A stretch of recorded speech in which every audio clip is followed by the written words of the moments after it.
أعوذ الشيطان الرجيم بسم الله الرحمن الرحيم يوم تبلى السرائر فما له من قوة ولا ناصر والسماء ذات الرجع والأرض ذات الصدع إنه لقول فصل وما هو بالهزل إنهم يكيدون كيدا وأكيد كيدا فمهل الكافرين أمهلهم رويدا۔ جس دن دل کے بیدوں کو جانچا جائے گا، پھر انسان کے پاس نہ تو کوئی طاقت ہوگی اور نہ کوئی مددگار ہوگا۔ قسم ہے بارش والے آسمان کی، قسم ہے پھٹنے والی زمین کی، یقیناً قرآن مجید فیصلہ کرنے والی کتاب ہے، یہ کوئی مذاق کی چیز نہیں ہے۔ بے شک کافرین تدبیریں کر رہے ہیں اور میں بھی تدبیر کرتا ہوں، سو آپ کافرین کو چھوڑے رکھیے، تھوڑی مدت تک انہیں مہلت دے دیجیے۔ سورۃ الطارق چل رہی ہے، اس میں اللہ تبارک و تعالیٰ نے دو تین عقیدے کی باتیں کہی ہیں تاکہ ان عقیدے کو سامنے رکھتے ہوئے بندے کی زندگی صحیح رخ پر پڑے، وہ آخرت کو دھیان میں رکھ کے آخرت کی ہمیشہ رہنے والی زندگی کی تیاری کرے۔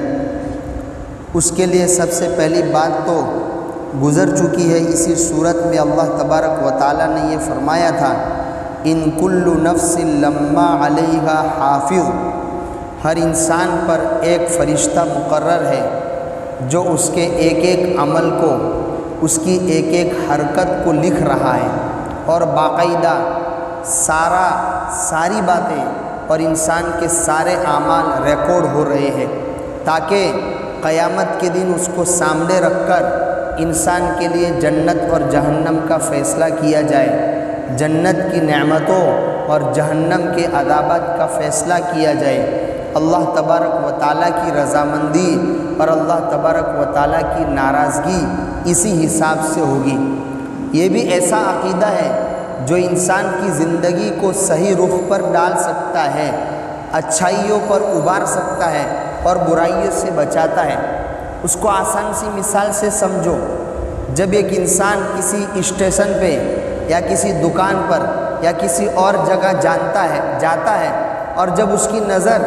کسی CCTV کیمرے پر پڑتی ہے اور وہاں یہ لکھا ہوتا ہے کہ آپ CCTV کیمرے کے نظر میں ہے، تو فوراً آدمی ڈر کی وجہ سے، خوف کی وجہ سے کوئی بری حرکت کرنے سے رک جاتا ہے، چوری کرنے سے رک جاتا ہے۔ تو جیسے CCTV کیمرے میں انسان کے ہونے والے اعمال کو کیچ کرنا یہ اس انسان کو برائی سے بچاتا ہے،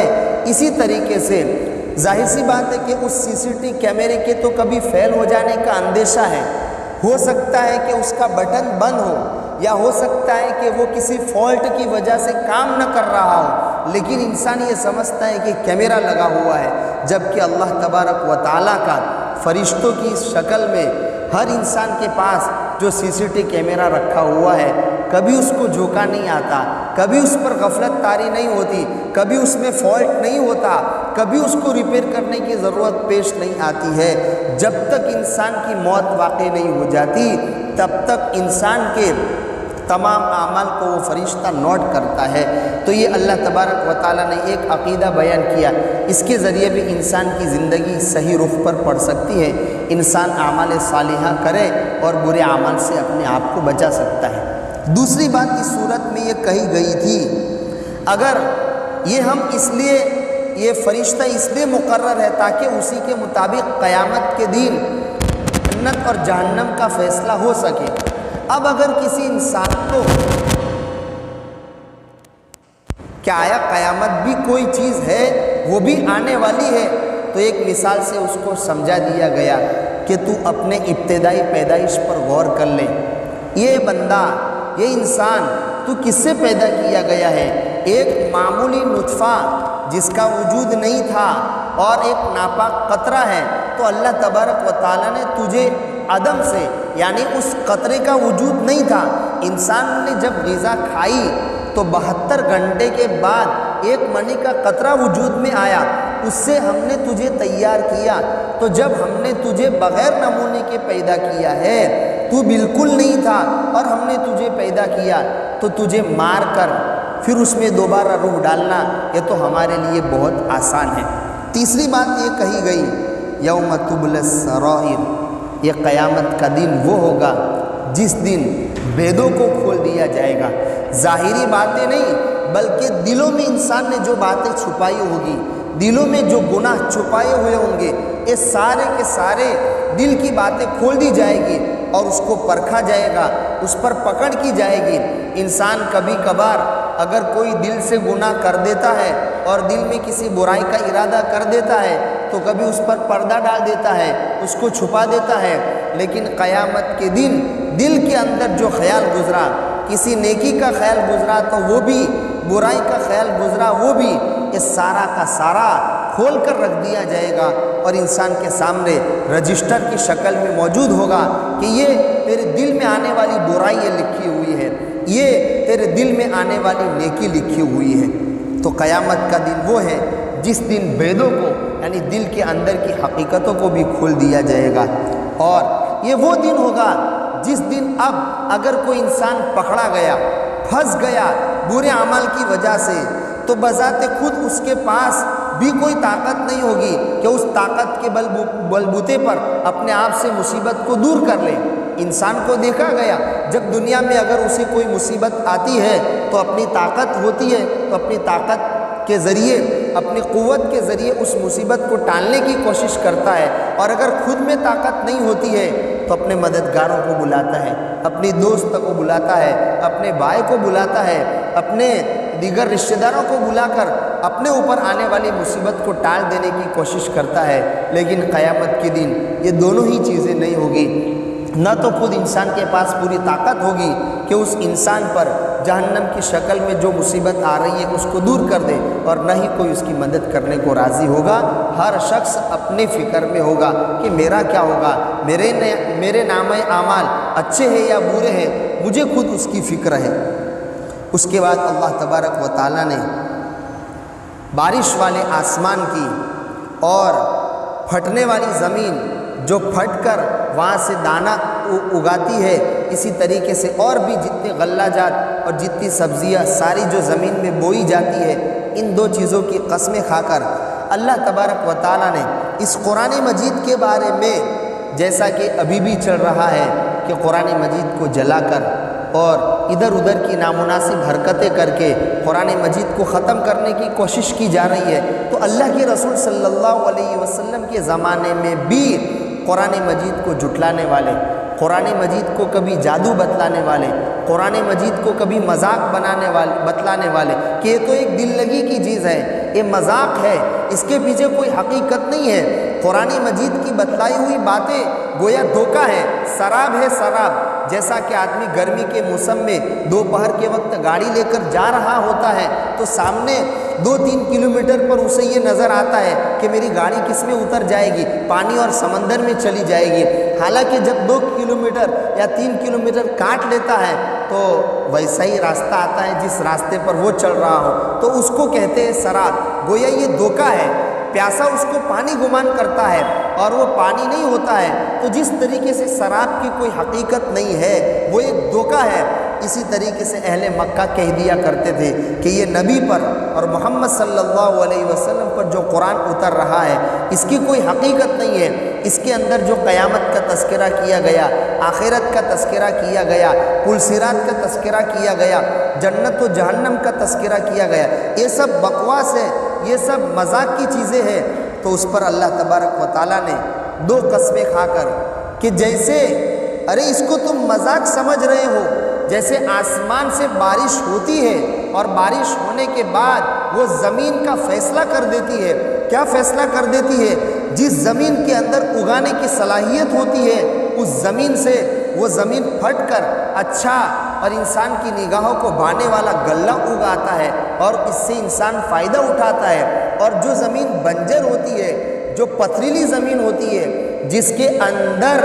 یعنی اچھا غلہ اگانے کی صلاحیت نہیں ہوتی، وہاں کانٹے دار درخت اگاتے ہیں، تو جیسے آسمان سے ہونے والی بارش نے زمین کے اچھا اور برا ہونے کا فیصلہ کر دیا، جس زمین کے اندر صلاحیت تھی اس کو لہلہاتا ہوا کر دیا، اور جس زمین کے اندر صلاحیت نہیں تھی اس میں کانٹے نکل آئے، اسی طریقے سے یہ قرآن مبنی بر حقیقت چیز ہے، یہ فیصلہ کن کتاب ہے۔ جس دل میں صلاحیت ہوتی ہے، حق کو قبول کرنے کا مادہ ہوتا ہے، وہ دل اور وہ زبان جب اس قرآن مجید کو پڑھتا ہے تو اللہ تبارک و تعالیٰ اس کو ہدایت عطا فرماتے ہیں، حق اور باطل کے درمیان اس کو فرق عطا فرماتے ہیں، اعمال صالحہ کی جانب اس کا دل لگتا ہے اور وہ نیک اعمال کرنے لگتا ہے۔ اور جس دل کے اندر کوئی صلاحیت نہیں ہوتی وہ اس زمین کی طرح ہوتا ہے جو زمین کے اندر اچھا غلہ اگانے کی طاقت نہیں ہے، تو ایسے ہی لوگ قرآن مجید کے بارے میں ایسا کہہ دیتے ہیں کہ یہ تو جھوٹا ہے، قرآن مجید کی ساری باتیں جھوٹ ہے، نہ کوئی قیامت ہے، نہ کوئی جنت ہے، نہ کوئی جہنم ہے، اس طریقے کی باتیں کرتے ہیں۔ تو اللہ تبارک و تعالیٰ نے سمجھایا کہ اس کو مذاق کی چیز مت سمجھو، اس میں جو بھی کہا گیا جنت کے بارے میں، جہنم کے بارے میں، دنیا کے بارے میں، آخرت کے بارے میں، رسولوں کے بارے میں، انبیاء کے بارے میں، دیگر زمانے ماضی کے جو واقعات بتلائے گئے، آئندہ پیش آنے والے جو واقعات بتلائے جا رہے ہیں، یہ سارے کے سارے قرآن نے جیسا کر دیا ہے، کہہ دیا ہے، ویسا ہی ہو کر رہے گا۔ یہ کوئی مذاق کی چیز نہیں ہے، یہ فیصلہ کن کتاب ہے، حق اور باطل کے درمیان، اچھا اور برا انسان کے درمیان کیا کرنے والی ہے؟ فیصلہ کرنے والی کتاب ہے۔ پھر نبی کریم صلی اللہ علیہ وسلم کو تسلی دی گئی کہ دیکھو یہ لوگ قرآن مجید کو نیچا دکھانے کے لیے، قرآن مجید کو جھوٹا ثابت کرنے کے لیے طرح طرح کے منصوبے بناتے ہیں۔ کبھی کہہ دیا کہ قرآن جادو ہے، کبھی کہہ دیا کہ قرآن شعراء کا کلام ہے، شاعر کی بات ہے، یہ کوئی نبی اور رسول کی بات نہیں ہے۔ یہ بھی قرآن مجید کو جھوٹا بتلانے کے لیے، قرآن مجید کو ختم کرنے کے لیے پلان بنا رہے ہیں، اور ہم بھی پلان بنا رہے ہیں کہ ان کے لیے آخرت میں طرح طرح کے عذابات تیار کیے جا رہے ہیں، آخرت میں طرح طرح کی سزائیں ہم ان کے لیے تیار کر رہے ہیں۔ وہی چیز جو اللہ کے رسول صلی اللہ علیہ وسلم کے زمانے میں چل رہی تھی وہ آج بھی چل رہی ہے، قرآن مجید کو نیچا دکھانے کے لیے، قرآن مجید کو جھوٹا ثابت کرنے کے لیے، اور قرآن مجید پر ایمان لانے والے مسلمانوں کو ختم کرنے کے لیے طرح طرح کے پلان گڑے جا رہے ہیں۔ اور اللہ کہہ رہے ہیں میں بھی پلان کر رہا ہوں، اور بالآخر اللہ کا پلان، اللہ کا منصوبہ غالب آتا ہے، اور ایسے لوگ نیست و نابود ہوتے ہیں۔ اگر دنیا میں نبی ہوئے تو میں نے بتلایا میں بھی تدبیر کر رہا ہوں، اللہ کہہ رہے ہیں، یعنی آخرت میں ان کے لیے طرح طرح کے عذابات تیار کر رہا ہوں، طرح طرح کی سزائیں ان کے لیے متعین ہے، ان کا ٹھکانہ جہنم ہے۔ تو آپ نے جب سن لیا کہ ان کے لیے ہم تدبیر کر رہے ہیں، ایسے جو قرآن مجید کو نہیں مانتے ان کے لیے ہمارے پاس بھی ایک وقت ہے، تو آپ جلدی مت مچائیے۔ نبی کریم صلی اللہ علیہ وسلم کو کہا جا رہا ہے آپ اب جلدی مت کیجئے ان کے خلاف بد دعا کرنے کی، کچھ ہی مدت ہے، بس ان کا ایک وقت مقرر ہے موت کا، موت آئے گی تو خود بخود وہ جہنم کے عذاب میں، قبر کے عذاب میں مبتلا ہو جائیں گے۔ آپ کو زیادہ ٹینشن لینے کی ضرورت نہیں ہے، آپ فکر مند مت ہوئیے۔ پھر یہ بات نبی کریم صلی اللہ علیہ وسلم کو کہی جا رہی ہے، لیکن آپ علیہ الصلاۃ والسلام تو ظاہر سی بات ہے اس طریقے کے مخالف احوال پیش آتے تھے جو ہمارے سامنے ابھی ہے، جس میں ایکسا سول کوڈ کے نام سے قرآن مجید میں موجود احکامات کو، وراثت کا حکم قرآن نے بیان کیا کہ میراث کیسے تقسیم ہوگی، طلاق کیسے دی جائے گی، 3 طلاق کا کیا حکم ہے، نکاح کا کیا طریقہ ہونا چاہیے، یہ ہمارا قرآن مجید حکم بیان کر رہا ہے۔ لوگ حقیقت میں اسی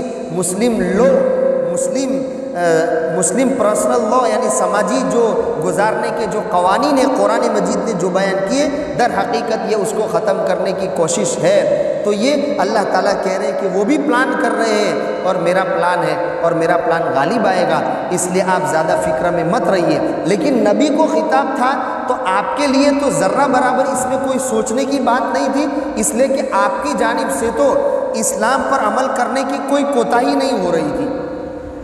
جبکہ یہی بات ہم بھی اس کو فٹ کریں گے، لیکن ہماری جانب سے ظاہر سی بات ہے اسلام پر عمل کرنے کے بارے میں کچھ کوتاہیاں ہو گئی۔ ہم نے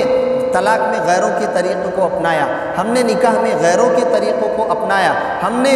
دیگر منگنی وغیرہ کے رسم و رواج میں غیروں کی بات کو مانا۔ ہم کبھی اپنے طلاق کے مسئلے کو اپنے جج کے پاس لے جانے کے بجائے کورٹ میں پہنچ گئے اور ہم ہی اسلام کی بدنامی کا ذریعہ بنے۔ تو ہمارے لیے تو یہ ہے کہ آپ فکر مت کیجئے، مراد یہ ہے کہ آپ اس بات کی تو فکر کیجئے کہ یہ حالات کیوں آئے ہیں، چاہے ان حالات کو درست کرنا مسلمانوں کے حق ہی میں کرنا یہ اللہ کا کام ہے، لیکن مسلمان کا کام یہ ہے کہ یہ میری بھی کوتاہی ہے کہ میں نے اسلام پر مکمل عمل نہیں کیا، میں نے اسلام کو مکمل فالو نہیں کیا۔ اگر میں اسلام کو مکمل فالو کرتا تو کبھی کوئی اسلام کو آنکھ نہ دکھا سکتا تھا۔ تو ہمارے لیے ایک پہلو یہ ہے کہ ہم اس پر غور کریں کہ یہ احوال کیوں آئے، ورنہ اللہ تبارک و تعالیٰ کی اپنی تدبیر ہے، اللہ کا اپنا فیصلہ ہے کہ غلبہ تو اسلام اور مسلمان ہی کا ہے۔ اللہ تبارک و تعالیٰ عمل کرنے کی توفیق عطا فرمائے،